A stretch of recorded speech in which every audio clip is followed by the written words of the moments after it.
Now are Len Testa. He co-authored the Unofficial Guides to Walt Disney World and Disneyland for 20 years. He's also a computer scientist whose research includes minimizing waits in lines at theme parks. And Haley Moss. She is an attorney and disability advocate. She is an autistic Disney fan and current annual pass holder. Thank you both for coming on the program. Appreciate it. Len, let's start with you. Explain to us why Disney cracked down on this and how it works. Sure. So there are a couple of facts I think we should establish early on. One is this. Disney was sued for its disability access program back in 2012. And one of the things that it entered as testimony that was accepted by the courts was that 3% of guests using its disability access program were taking up 30% of the seats on popular rides. And Disney said this year that use has tripled. So you can extrapolate and say 9% of the guests in the park are taking up to 90% of the seats on popular rides. And that's the issue that they're dealing with. There's just such a strong incentive for people to lie about having a disability to save money and to save time that something had to change. And Haley, you know, when I read some of the comments by folks who believe that the change in the policy is an issue, they blame Disney, they're angry at Disney. But isn't this in many ways just protecting all the other people who have to wait online?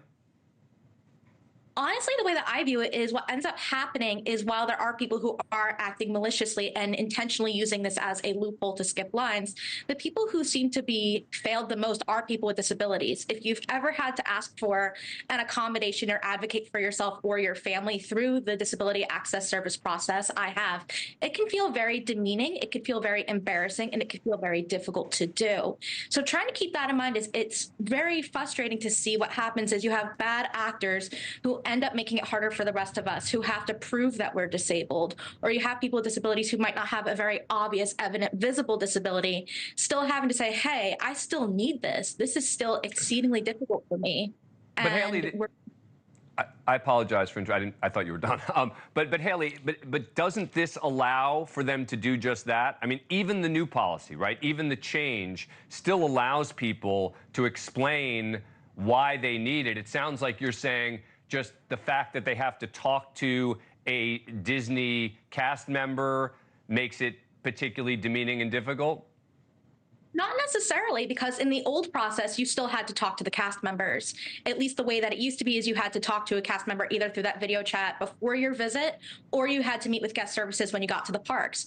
I am all for having those video chats and those meetings to determine somebody's eligibility.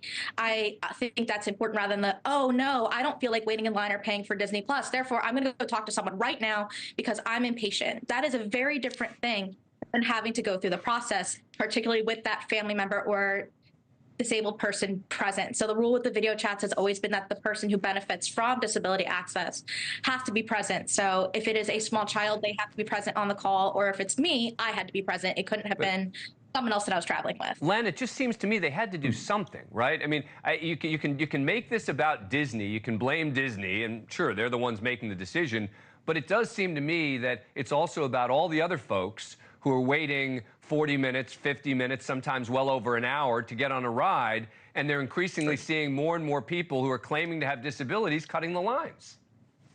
Yeah, so I think, you know, Disney's boxed in two ways on this, Dan and Haley. I think I'd love your input on this.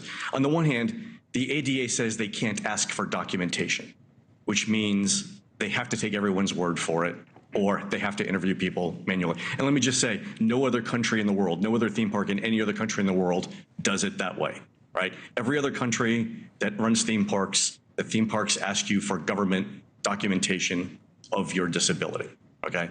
So Disney's stuck between people will cheat the system and we can't ask for proof, right? So what we're left with is, to Haley's point, a system where human judgment comes into play, and everyone knows human judgment can go wrong, right? I think what we really need here, what we're really talking about, is we need legislative change to the ADA to allow companies who have demonstrated abuse of the system to ask for a little bit more documentation so everyone plays fair. I think that's the ultimate goal here. And Haley, I guess final question to you. Can you understand why Disney had to do something? I do understand why. I think it's just a fundamentally difficult process, just like Len is saying, is there's no perfect solution. That if you ask for too much documentation, at the same time, you're also punishing the disabled people who have been using the system rightfully, because you had people who are exploiting something that was meant for them and wrongfully getting accommodations that they shouldn't be. My bigger question is, how do we make a system that's accessible overall? So I always felt this kind of feeling that happens is, even for adults with disabilities or things that seem a little bit less obvious, is, oh no, am I possibly taking away access from somebody else? And the answer is no. Disney has the resources, the time, and the expertise and creativity to make sure all of us have access to these systems. Yeah, but access depends on how long you have to wait to get that access. I mean, I think that's the point. Len, final thought. I got to wrap this up. Yep. And here's the question I would ask. Is there any theme park in the world whose policies today do what you want? And if the answer is no, right, then that means that compromises have to be made. All right. Well, So, Len Testa yeah. and Haley Moss, good conversation. Thank you both for taking the time. Really appreciate it. Thanks, folks. Thank Haley, nice to meet you. Thanks for watching. Go to joinnn.com to find NewsNation on your screen. And don't forget to click the red subscribe button below to get more of NewsNation's fact-driven, unbiased coverage.